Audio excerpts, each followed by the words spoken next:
Assalamualaikum warahmatullahi wabarakatuh. Kepada yang terhormat Bapak Derajat Edi Kurniawan MPD selaku dosen pengampu pengembangan media BK dan rekan-rekan yang saya banggakan. Kami dari kelas 5A1 Bimbingan dan Konseling Kelompok 4 ingin mempresentasikan hasil diskusi yaitu tentang mendesain media dalam bimbingan dan konseling.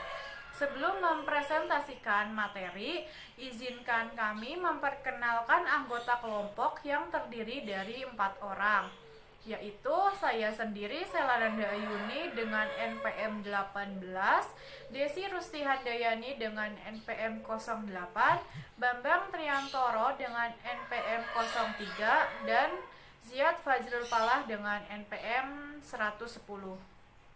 Baik, untuk mempersingkat waktu, kami akan langsung melakukan presentasi. Materi yang pertama akan disampaikan oleh saya sendiri, Selananda Ayuni, dilanjutkan rekan saya, Desi Rustihandayani, selanjutnya materi ketiga oleh Ziad Fajrul Palah, dan materi terakhir oleh Bambang Triantoro. Terima kasih. Silakan untuk teman-teman yang lain menyimak materi yang kami presentasikan. Materi yang pertama yaitu media dan hal-hal yang harus diperhatikan dalam pemilihan media. Media berasal dari bahasa Latin yaitu medium yang berarti perantara. Maksudnya adalah bahwa media merupakan perantara yang menyampaikan isi pesan kepada penerima pesan dari pemberi pesan. Nah, dalam situasi pandemi seperti sekarang ini, media hal yang sangat penting karena dapat menunjang proses pembelajaran yang berlangsung secara online seperti sekarang ini. Nah, media digunakan guru ataupun si pemberi pesan kepada penerima pesan untuk menyalurkan apa materi dan pesan yang ada di dalamnya tersebut. Media adalah segala sesuatu yang dapat digunakan untuk menyalurkan pesan dari pengirim ke penerima sehingga dapat merangsang pikiran, perasaan, perhatian, dan minat serta perhatian siswa sedemikian rupa sehingga dalam proses belajar mengajar terjadi dengan maksimal.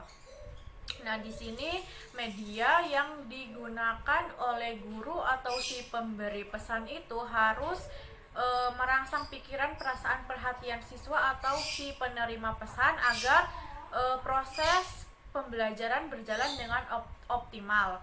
Nah, jadi ketika si pemberi pesan itu menggunakan media tertentu, itu tidak sembarang media bisa digunakan. Jadi harus ada rangsangan ke si penerima pesan tersebut. Nah, dalam hal memilih media, adapun hal yang harus diperhatikan itu ada 6 hal pokok. Yang pertama yaitu apa media yang digunakan dalam pembelajaran. Media yang digunakan dalam pembelajaran hendaknya dapat menyampaikan isi pesan yang ingin disampaikan kepada siswa. Nah, jadi ketika kita memilih media, kita juga harus bisa memilih apa media yang bisa menyampaikan isi pesan atau materi yang dapat disampaikan kepada siswa maupun penerima pesan dengan baik. Yang kedua yaitu siapa. Untuk siapa media tersebut digunakan.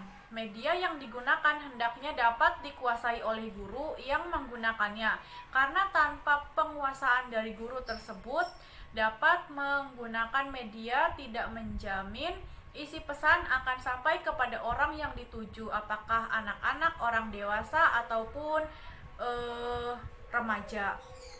Nah, jadi ketika kita memilih media, kita juga harus bisa menjalankan media tersebut. Kita harus mengerti isi media tersebut seperti apa dalam pengaplikasiannya.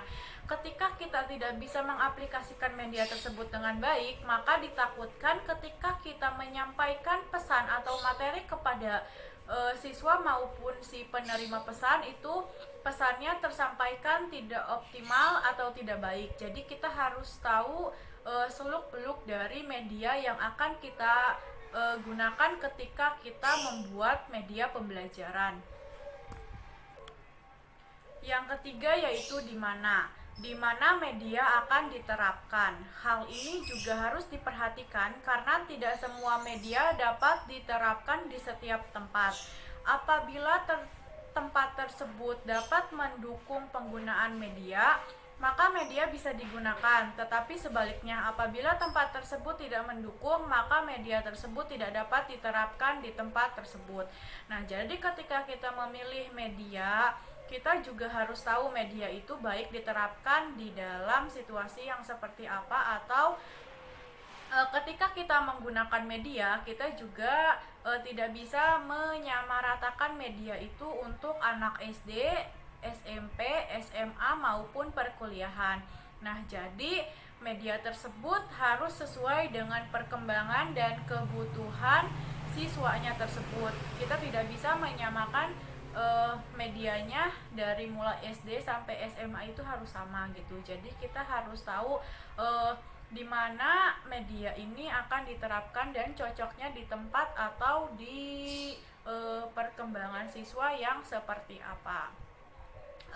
Yang keempat itu kapan media itu dapat digunakan. Penggunaan media juga tergantung waktunya. Apabila dalam pembelajaran tersebut membutuhkan media, maka dapat digunakan medianya. Karena sebagian pembelajaran membutuhkan media untuk menunjang pembelajaran dan tujuan pembelajarannya dapat tercapai. Nah, ketika kita menggunakan media, kita juga harus memilih media itu kapan akan digunakan oleh kita.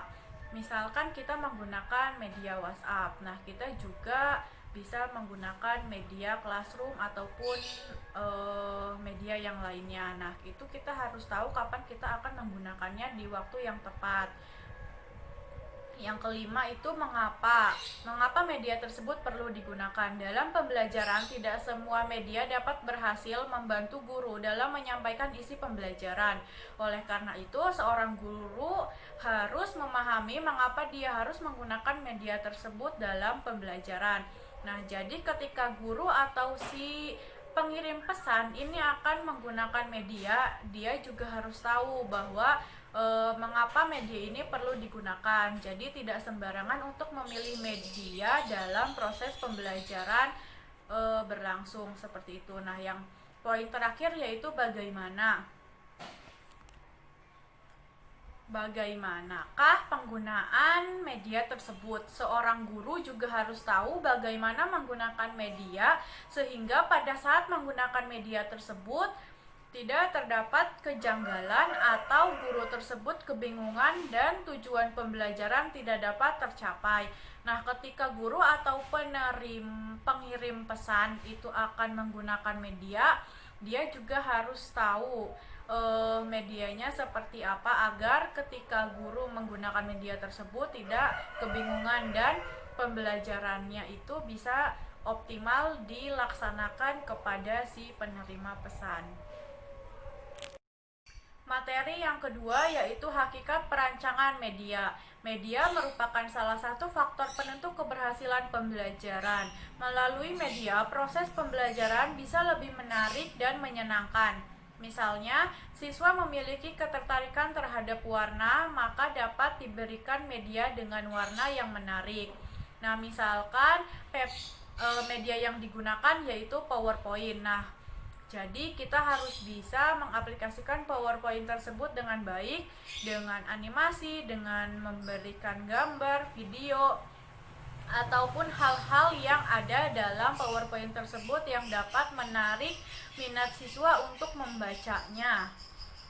Begitu juga dengan siswa yang senang berkreasi, selalu ingin menciptakan bentuk atau objek yang diinginkannya. Siswa tersebut dapat diberikan media yang sesuai seperti plastisin, media bangun ruang, atau diberikan media gambar lengkap dengan catnya. Nah, ketika tadi saya di awal sudah bilang, jadi media itu digunakan sesuai dengan kebutuhan siswa atau penerima pesan. Jadi tidak sembarangan kita bisa menggunakan media. Jadi dilihat kebutuhan dari pembelajaran apa yang akan kita ambil. Dengan menggunakan media berteknologi seperti halnya komputer, itu dapat membantu siswa dalam belajar, seperti belajar menghitung, membaca, dan memperkaya pengetahuan.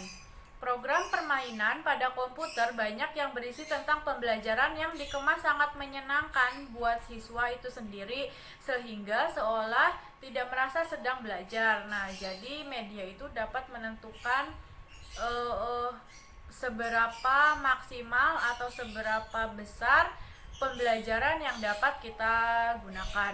Keberhasilan penggunaan media tidak terlepas dari bagaimana media itu direncanakan dengan baik.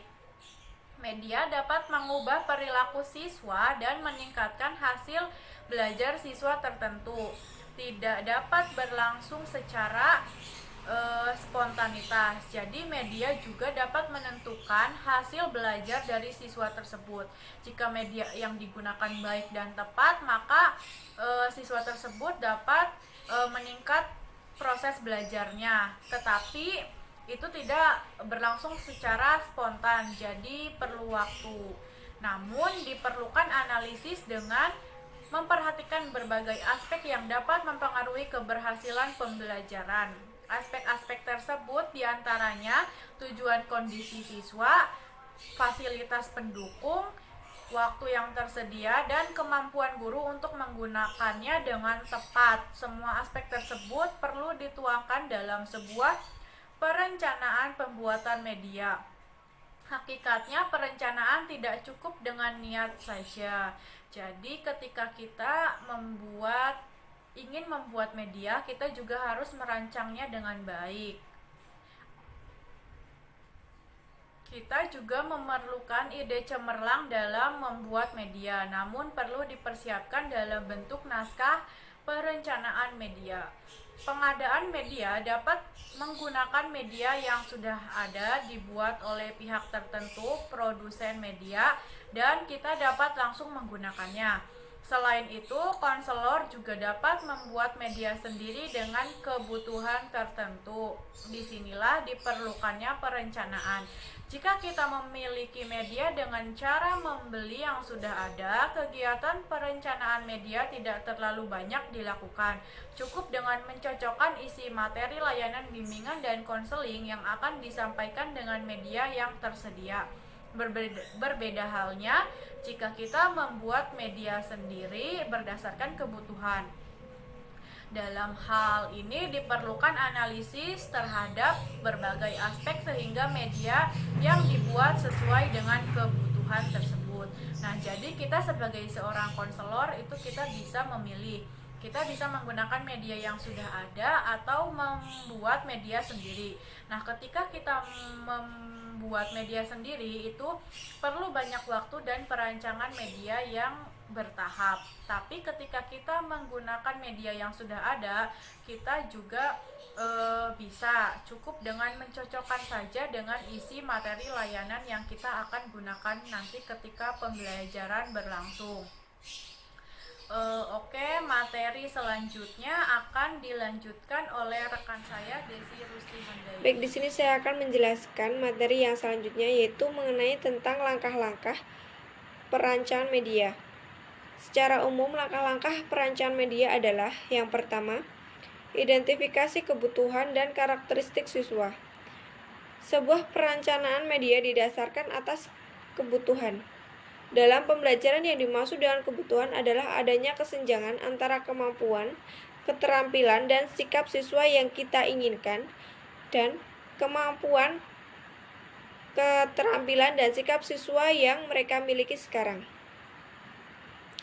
Adanya kebutuhan seyogianya menjadi dasar dan pijakan dalam membuat media pembelajaran. Sebab dengan dorongan kebutuhan inilah media dapat berfungsi dengan baik. Kesesuaian media dengan siswa menjadi dasar pertimbangan dalam merancang sebuah media pembelajaran. Dalam mengidentifikasi kebutuhan siswa dapat dilihat dari gaya belajar siswa itu sendiri. Yang kedua, di sini ada perumusan tujuan. Tujuan merupakan suatu yang sangat penting dalam kehidupan karena dengan tujuan akan mempengaruhi arah dan tindakan kita. Dengan tujuan itu, kita dapat mengetahui apakah target kita sudah tercapai atau belum. Dalam pembelajaran, tujuan juga merupakan faktor yang sangat penting, karena tujuan itu akan menjadi arah kepada siswa untuk melakukan yang diharapkan dengan tujuan tersebut. Tujuan yang baik yaitu yang jelas, terukur, operasional, tidak mudah untuk dirumuskan oleh guru. Diperlukan latihan, penelaahan terhadap kurikulum dan pengalaman saat melakukan pembelajaran di kelas. Dan yang ketiga, di sini ada perumusan materi. Titik tolak perumusan materi pembelajaran adalah dari rumusan tujuan, materi berkaitan dengan isi pelajaran dan harus diberikan. Materi yang perlu disusun dengan memperhatikan kriteria-kriteria tertentu, diantaranya yaitu sahih atau valid. Materi yang dituangkan dalam media untuk pembelajaran benar-benar telah teruji kebenarannya dan kesahihannya. Yang kedua, tingkat kepentingan dalam memilih materi perlu dipertimbangkan. Pertanyaan sebagai berikut. Sejauh mana materi tersebut penting untuk dipelajari? Penting untuk siapa? Di mana dan mengapa? Dengan demikian, materi yang diberikan kepada siswa tersebut benar-benar dibutuhkannya. Yang selanjutnya, kebermanfaatan yang dimaksud haruslah dipandang dari dua sudut, yaitu kebermanfaatan secara akademis dan non-akademis. Secara akademis, materi harus bermanfaat untuk meningkatkan kemampuan siswa. Sedangkan non-akademis, materi harus menjadi bekal berupa life skill baik merupakan pengetahuan aplikatif, keterampilan dan sikap yang dibutuhkannya dalam kehidupan seharian. Yang selanjutnya, learnability. Artinya sebuah program harus dimungkinkan untuk dipelajari, baik dari aspek tingkat kesulitannya, tidak terlalu mudah, sulit, ataupun sukar, dan bahan ajar tersebut layak digunakan sesuai dengan kebutuhan setempat. Yang terakhir, di sini ada menarik minat.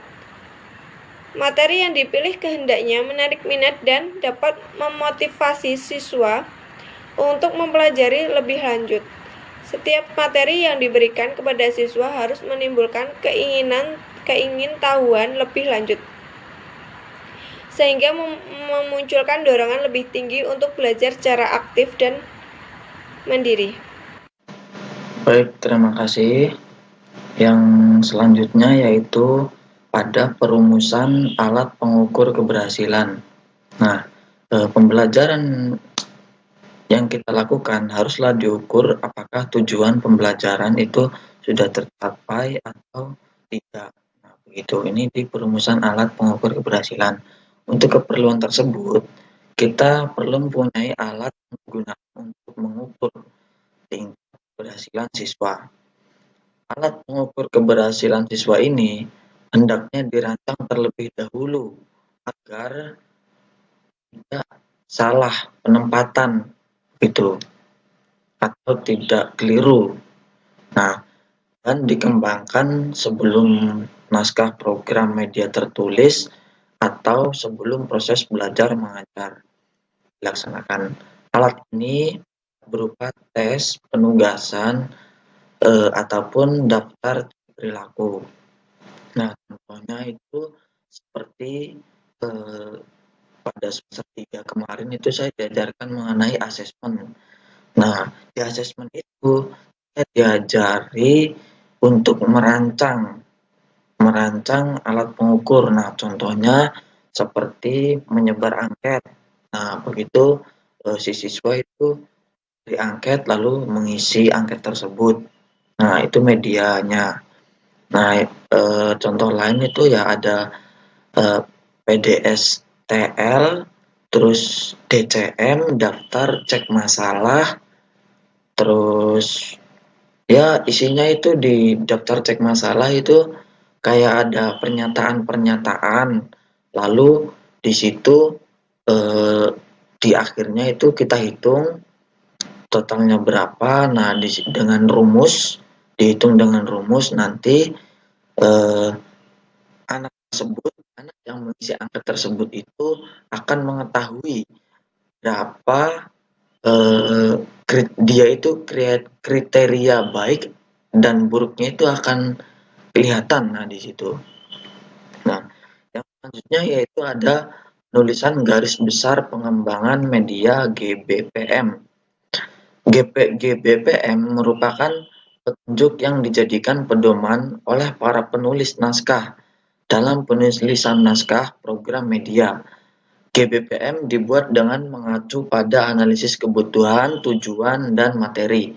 Nah, apa sih kepanjangan GBPM itu? Nah, GBPM itu yaitu garis besar pengembangan media. Garis besar pengembangan media dalam bimbingan dan konseling. Nah, yang selanjutnya yaitu berikut contoh GBPM dalam bimbingan dan konseling. Nah, yang pertama yaitu ada layanan orientasi. Jenis layanannya itu ada jenis layanan, materi masalah, media yang dibutuhkan, gambaran, ringkasan, isi media. Nah, yang pertama itu adalah layanan orientasi. Di materi masalahnya itu yaitu ada peraturan sekolah. Dia yang dibutuhkan itu OHP, PowerPoint, fotografik, dan sebagainya. Gambaran ringkas isi media itu seperti contoh tindakannya begitu kan. Nah, PowerPoint, contohnya itu di PowerPoint yang berisi tentang peraturan sekolah yang berlaku. Nah, begitu. Yang selanjutnya yaitu ada layanan konseling. Konseling tidak mampu berperilaku asertif untuk menolak ajakan teman membolos. Nah, begitu. Ini contoh materi atau masalahnya contoh masalah. Nah, media yang dibutuhkan itu seperti film durasi pendek tentang perilaku asertif. Nah, begitu. Nah, disediakan film lah durasi pendek aja. Nah, gambarannya seorang siswa yang mampu berperilaku asertif saat dia diajak membolos oleh temannya. Nah, begitu. Kayak dia nolak dengan baik begitu loh. Misal ada temannya yang mengajak, "Ayo membolos." Nah, begitu dia itu diajarkan bersifat asertif. Nah, bersifat menolak dengan baik. Nah, begitu. Yang selanjutnya ada layanan informasi. Nah, layanan informasi di sini tidak memahami persiapan ujian. Media yang kan yaitu kartu ujian, gambarannya ujian bersih satu kegiatan. Nah, tidak memahami persiapan ujian. Nah, di sini kebanyakan siswa itu sebelum menghadapi ujian, dia itu tidak belajar tentang materi apa yang besok akan diujikan. Nah, begitu. Gambaran rasanya satu kartu berisi suatu kegiatan. Nah, di kartu ujian biasanya itu di belakangnya foto identitas itu ada jadwalnya, jadwal ujian, hari, tanggal, dan mata pelajaran apa yang akan diujikan. Nah, begitu. Yang selanjutnya ada layanan informasi. Nah, layanan informasi tata cara pergaulan yang baik, beberapa simulasi. Gambarannya itu permasalahan pergaulan yang terjadi. Nah, contohnya seperti yang terjadi saat ini itu anak berperilaku tidak baik itu disebabkan oleh pergaulannya. Nah, begitu. Pergaulan yang kurang baik.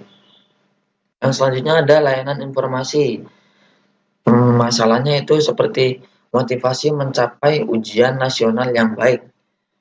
Nah, mencapai ujian nasional yang baik itu seperti apa? Nah, begitu guru BK menjelaskan. Nah, seperti tryout misalnya. Nah, adanya diadakannya tryout itu bertujuan untuk mencapai ujian nasional yang baik. Nah, film durasi pendek, PowerPoint juga bisa. Nah, begitu. Nah, gambaran ringkasnya seperti apa? Motivasi untuk mencapai tujuan, tips mencapai nilai ujian nasional yang tinggi. Nah, begitu. Yang selanjutnya ada konseling kelompok. Nah, konseling kelompok ini contoh masalahnya mampu mengungkap masalah. Nah, seperti siswa yang introvert begitu kan, dia malu untuk mengungkapkan masalahnya. Nah, di sini guru BK membantu siswa tersebut, dia itu masalahnya bagaimana.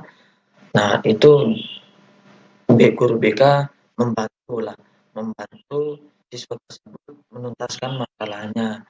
Nah, di situ dengan cara konseling kelompok, menanya-nanyakan begitu kan masalahnya bagaimana. Nah, diberi jalan keluar dan penuntasan bagaimana. Media yang dibutuhkan konflik warna merah itu seperti media guru BK yang lain ya begitu kan.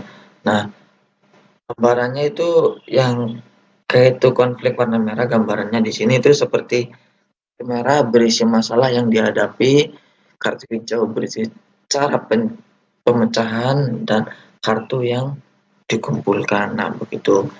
Dan yang terakhir itu ada layanan informasi.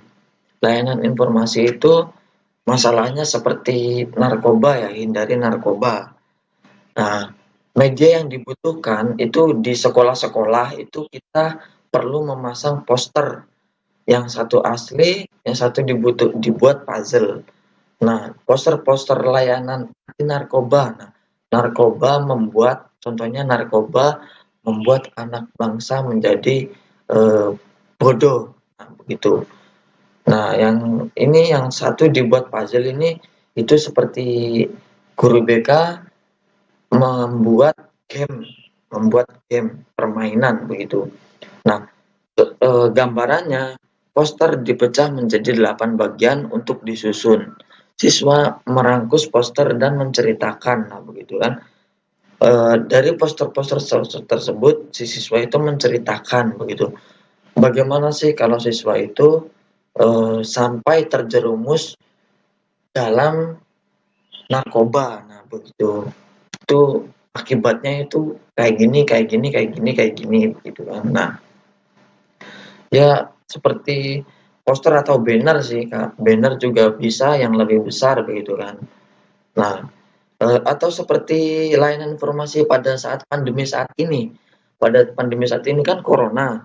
Nah, di corona itu sekolah memberikan poster atau banner yang gede untuk selalu memakai masker misalnya, selalu memakai masker dimanapun di lingkungan sekolah maupun di lingkungan luar sekolah. Selalu mencuci tangan. Nah, selalu mencuci tangan itu juga sangat penting ya, karena kuman itu awalnya dari tangan. Nah, mengusap muka, nah itu bisa menularkan kepada orang lain. Nah, begitu. Selalu hidup bersih begitu.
Ya, jadi saya akan meneruskan presentasi tentang penulisan naskah media. Secara umum, naskah dalam perencanaan program media dapat diartikan sebagai pedoman tertulis yang berisi informasi dalam bentuk visual, grafis, dan audio sebagai acuan dalam pembuatan media tertentu, sesuai dengan tujuan dan kompetensi tertentu.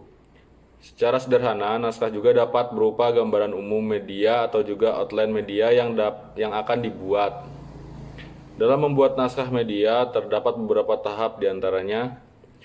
Tahapan pertama adalah berawal dari adanya ide dan gagasan yang disesuaikan dengan tujuan pembelajaran. Menghasilkan media yang bagus diperlukan kreativitas dan ide cemerlang. Dengan demikian, diperlukan pemikiran kira-kira ide seperti apa yang menarik namun tetap memiliki substansi materi yang jelas. Tahap kedua, pengembangan naskah adalah mengumpulkan data dan informasi untuk membuat, melengkapi dan memperkaya naskah tersebut. Mengumpulkan bahan ini dapat dilakukan dengan cara mengkaji literatur, melakukan survei sederhana atau juga terlebih dahulu dilakukan penelitian secara mendalam. Tahap ketiga, membuat sinopsis dan treatment.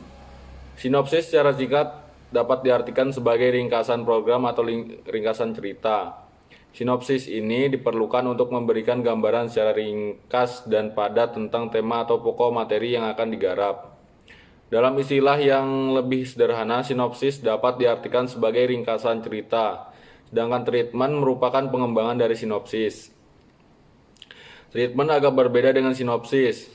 Treatment mencoba memberikan uraian ringkasan secara deskriptif tentang bagaimana suatu episode cerita atau rangkaian peristiwa pembelajaran nantinya akan digarap. Kalau pada sinopsis, penulisannya dibuat sedemikian singkat. Akan tetapi dalam treatment, semua alur cerita yang akan ada dalam video tersebut diuraikan dari awal kemunculan gambar sampai program berakhir diuraikan secara deskriptif. Selanjutnya, jenis-jenis naskah yaitu sebagai berikut. Yang pertama, naskah media audio. Media audio adalah media yang menyajikan informasi dalam bentuk audio atau suara. Dan untuk menerima informasi tersebut menggunakan indera pendengaran. Format audio yang dapat disajikan adalah suara manusia, musik, lagu atau vokal, dan sound effect.